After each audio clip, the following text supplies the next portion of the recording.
नमस्कार, मी पंजाब डक. राज्यामध्ये 15 तारखेच्या नंतर उन्हाचा पारा कमी होणार आहे. 40 अंशाच्या खाली पारा सरकणार आहे म्हणून हा अंदाज लक्षात. पण राज्यातल्या एक सर्व शेतकऱ्याला सांगू इच्छितो की राज्यामध्ये 14 मे पासून ते 25 मे पर्यंत दररोज वेगवेगळ्या भागात मान्सून पूर्व मोसमी पावसाळ्यासारखा पाऊस दररोज 2-2 दिवस वेगवेगळ्या भागात मुक्काम करत पडत जाणार आहे म्हणून हा अंदाज शेतकऱ्यांना लक्षात येता. म्हणजे सांगायचं झालं तर ऊस ज्यांचा ऊस सुकत आहे, ज्यांचे ऊस शेतकरी आहे त्यांच्यासाठी आनंदाची बातमी. हळद लागवडीसाठी आनंदाची बातमी.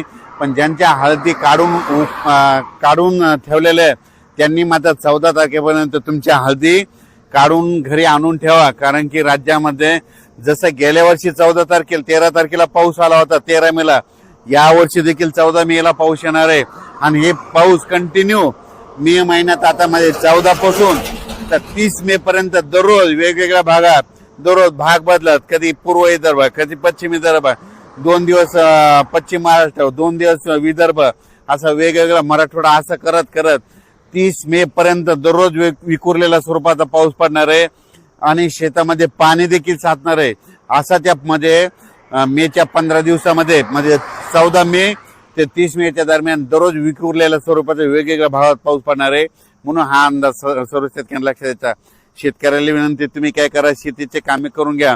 कारण की तुम्हाला जर अवकाळी एकदा पाऊस सुरू झाला तर तुम्हाला कामा आटपायला उशीर जाईल म्हणून हे लक्षात द्यायचं. आणि सगळ्यात महत्वाची एक शेतकऱ्यासाठी आनंदाची बातमी, 17 मेला आपला मान्सून अंदमान बेटावर येणार दस्तक देणार आहे म्हणून हा अंदाज लक्षात द्यायचा.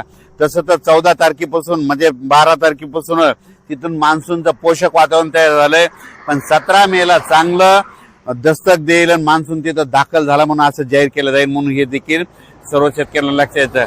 17 मेला झालं तर तिथून 10 दिवस केरळ यायला लागतात आणि तिथून लगेच 10 दिवस म्हणजे जवळपास माझं 7 जून पर्यंत राज्यामध्ये पाऊस येण्याची शक्यता आहे. म्हणजे मोसमी पाऊस येऊ शकतो म्हणून हा अंदाज लक्षात येतात.